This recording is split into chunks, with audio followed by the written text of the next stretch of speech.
Pozdrav ljudi, ja sam Zoran i dobrodošli u novu epizodu Kompasa. U današnjoj epizodi ćemo pokazati kako naučiti psa da sjedne, da se mi možemo udaljiti i ostaviti ga u sjedećem položaju. Vratiti se do njega da nas on pričeka. Uživajte u nastavku videa.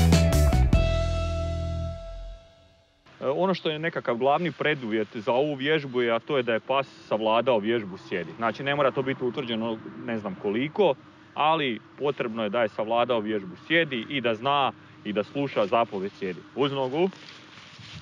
Sjedi. Bravo, cura. Znači to je prvi i osnovni preduvjet. Ja ću sad pokazati par nekakvih koraka kroz koje ćete to naučiti psa. Sve je vrlo jednostavno i onda ćemo još malo popričati, par savjeta, par smjernica i to je to. Znači ono što ćemo prvo napraviti, znači kretat ćemo se, sjest ćemo sa psom. Kad pas sjedne, mi ćemo samo izaći ispred njega i odmah se vratiti. Znači to nam je potrebno kao nekakav prvi korak da bi psa navikli na to da ćemo se mi odvojiti od njega. Pa evo sad ćemo pokazati kako to izgleda. Uz nogu. Sjedi. Bravo, curo. Znači nagrada ide kad ste se vratili pored psa, ne prije tog, vježba je završena kad ste se vratili pored psa. Sljedeći korak koji će biti je isto ovo, samo ćete se udaljiti korak unazad. Ako treba ponoviti psu sjedi 2-3 puta dok se udaljavate, slobodno ponovite, nije nikakva greška. Znači sad učimo psa i to nije nikakav problem.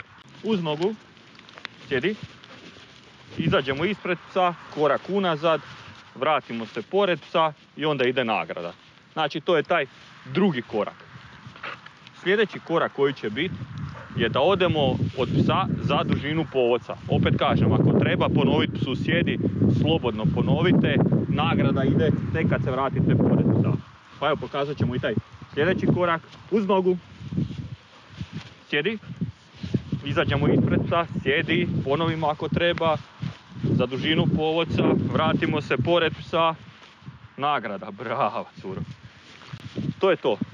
Sljedeći korak, i to će uvjetno biti i zadnji korak, je u biti da ćemo otići od psa za dužinu povodca, spustit ćemo povodac dolje na pod, otićemo još jedan korak unazad i onda ćemo se vratiti pored psa, podići povodac, ispraviti se i onda ide kraj. Kažem, slobodno ponavljajte sjedi više puta ako treba, kako pas bude prihvaćao, tako ćete sve sto na jedno sjedi.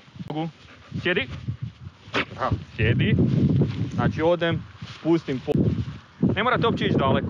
Ako treba ponovite sjedi.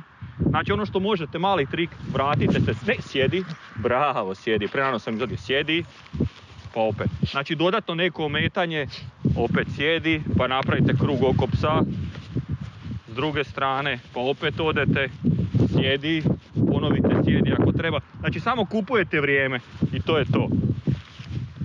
Bravo. Znači samo kupujete vrijeme, a kažem onda udaljenost nije problem, udaljenost će vam doći kroz 1-2 treninga. Samo je bitno to vrijeme da pas bude odvojeno od vas. Evo udaljenost onda možete otići 10-20 koraka, psu to neće biti problem. Krenit ću u onu stranu da bude lakše. Uz nogu. Sjedi. Znači možete ići koliko hoćete, možete biti leđima okrenuti psu. Znači udaljenost kao udaljenost nije problem. Znači udaljenost ćete dobiti kroz 2-3 treninga. To je najmanji problem. Samo je bitno da pravilno radite, da kupite vrijeme, da pas sjedi i to je to. Bravo. To je to. Nemam više niš pametno za reći na ovu temu, osim like, share, subscribe ko nije. Nadam se da vam je bilo zanimljivo, da ste naučili nešto novo.